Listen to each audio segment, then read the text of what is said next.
gustad de la buena palabra de Dios.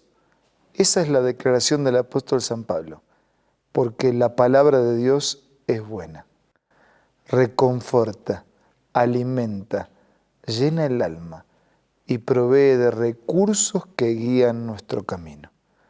Reavivados por su palabra, nos ofrece la oportunidad diaria de hacer una pausa y reflexionar sobre la palabra de Dios. Lo hacemos sistemáticamente capítulo tras capítulo. Hoy nos dedicamos a Esdras capítulo 6. Antes pidamos la bendición de Dios. Padre nuestro que estás en los cielos, por favor asístenos con tu Espíritu al meditar en tu palabra. Que podamos ser guiados por tu Espíritu en la comprensión y al poner en práctica tus consejos. Lo hacemos, lo pedimos, lo agradecemos en el nombre de Jesús. Amén. Si usted tiene una Biblia, por favor, tome su Biblia, Esdras capítulo 6. Si no tiene la Biblia y quiere tener, nosotros podemos hacerle llegar gratuitamente un ejemplar, que entre en contacto con nosotros para que de alguna manera le hagamos llegar sin cargo, de manera gratuita, un ejemplar de las Sagradas Escrituras. El capítulo de Esdras, el capítulo 6, comienza diciendo que el rey Darío dio la orden de buscar en la casa de los archivos, o sea, en el centro de documentos, donde guardaban los tesoros allí en Babilonia, y que fue hallado en el palacio que está en la provincia de Media, un libro en el cual estaba escrito así, Memoria. En el año primero del rey Ciro, el mismo Ciro dio orden acerca de la casa de Dios, la cual estaba en Jerusalén, para que la casa fuera reedificada como lugar para ofrecer sacrificios, y que fueran puestos sus cimientos, su altura. Entonces están las medidas, ¿no? El plano. Que el gasto sería pagado por el tesoro del rey, que los utensilios de oro y de plata de la casa de Dios que Nabucodonosor sacó del templo que estaba en Jerusalén y se llevó a Babilonia, serían devueltos. Ahí estaba todo en el libro de las memorias. Ahora pues, Tannai, dice versículo 6, gobernador del otro lado del río, y vuestros compañeros los gobernadores que estáis al otro lado, alejaos, dejad que se haga la obra de esta casa de Dios, que el gobernador de los judíos y sus ancianos reedifiquen esa casa de Dios en su lugar. Dice, los que no tienen nada que ver con el asunto, aléjense, no molesten, dejen que el pueblo judío, el pueblo de Dios, haga lo que tiene que hacer, que es cumplir con sus propósitos de reedificar la casa. Estas son mis órdenes sobre las que habéis de hacer con estos ancianos de los judíos para reedificar esa casa de Dios, que de la hacienda del rey proveniente del tributo del otro lado del río sean pagados puntualmente a esos hombres los gastos, lo que sea necesario. Versículo 11. También he dado orden de que a cualquiera que altere este decreto, dice, se le arranque una viga de su casa y sea colgado, y luego su casa sea convertida en un montón de escombros. Tan serio era el asunto, ¿no? Que quien alterara ese decreto tenía que terminar con su vida. Que el Dios que hizo habitar allí su nombre destruya a todo rey y pueblo que intente cambiar o destruir la casa de Dios, la cual está en Jerusalén. Yo, Darío, he dado este decreto, sea cumplido puntualmente. El rey dando un decreto, haciendo advertencias para quienes quisieran impedir el trabajo, para quienes quisieran alterar el decreto o no cumplirlo.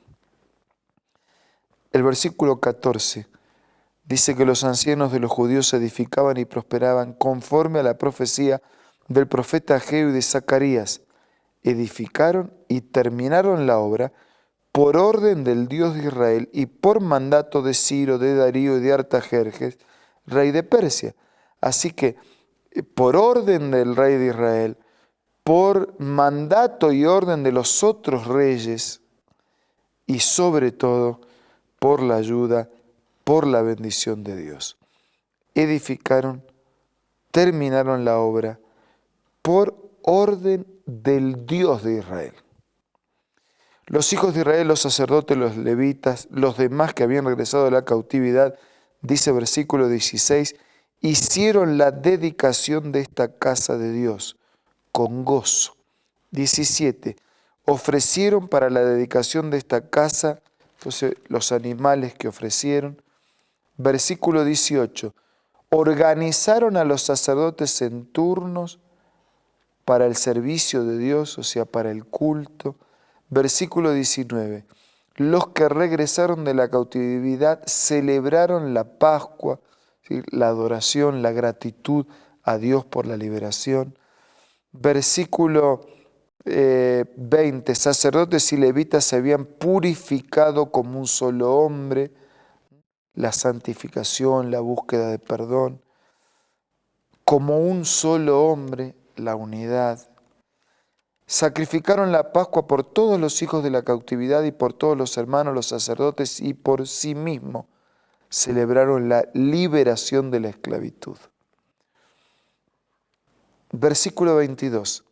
Durante 7 días celebraron con regocijo la fiesta solemne de los panes sin levadura, por cuanto Jehová los había alegrado, había dispuesto el corazón del rey de Asiria favorablemente hacia ellos, a fin de fortalecer sus manos en la obra de la casa del Dios de Israel. Cuando ellos colocaron toda su fuerza, todos sus recursos en cumplir el mandato y la orden del rey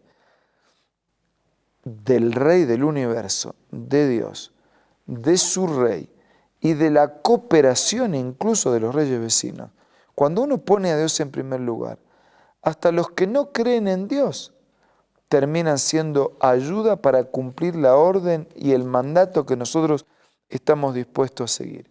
Y cuando hacemos eso, la alegría, el gozo, la fiesta, la unidad, el perdón, la adoración, la celebración es el resultado.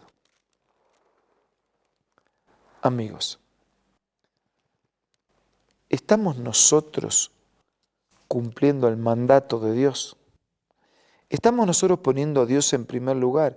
Aunque la tarea parezca inmensa, nuestra fuerza, nuestros recursos insuficientes y nuestra capacidad de obedecer el mandato de Dios esté totalmente limitada y superada. Aún así, si usted pone a Dios en primer lugar, si usted quiere hacer su obra, si usted quiere hacer su voluntad, si usted quiere cumplir su palabra, si usted quiere construir una vida para Él, Dios va a encontrar recursos en usted mismo, en su alrededor, en lo que creen y en los que no creen, para que usted cumpla ese propósito.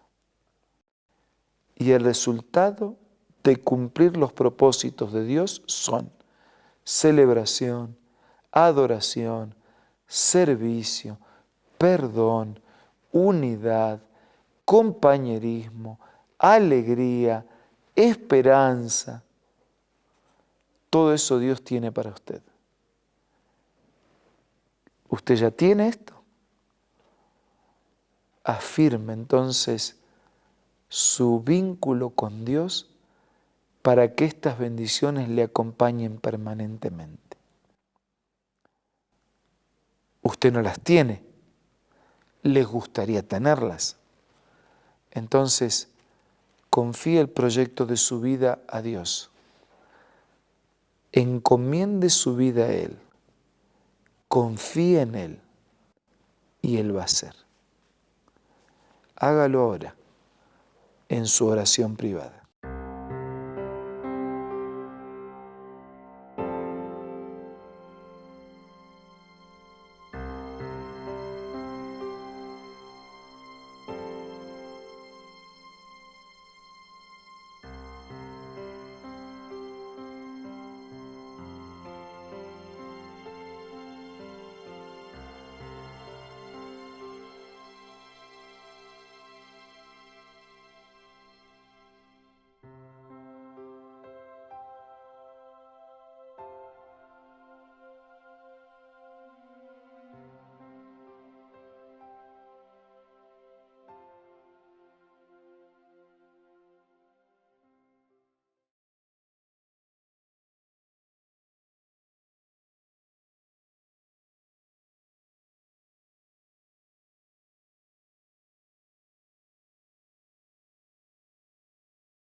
Padre nuestro que estás en los cielos, te damos gracias por tantas bendiciones que tienes preparado para nosotros en la medida que nosotros estemos dispuestos a edificar, a trabajar, a actuar, a vivir y a cumplir con tus propósitos.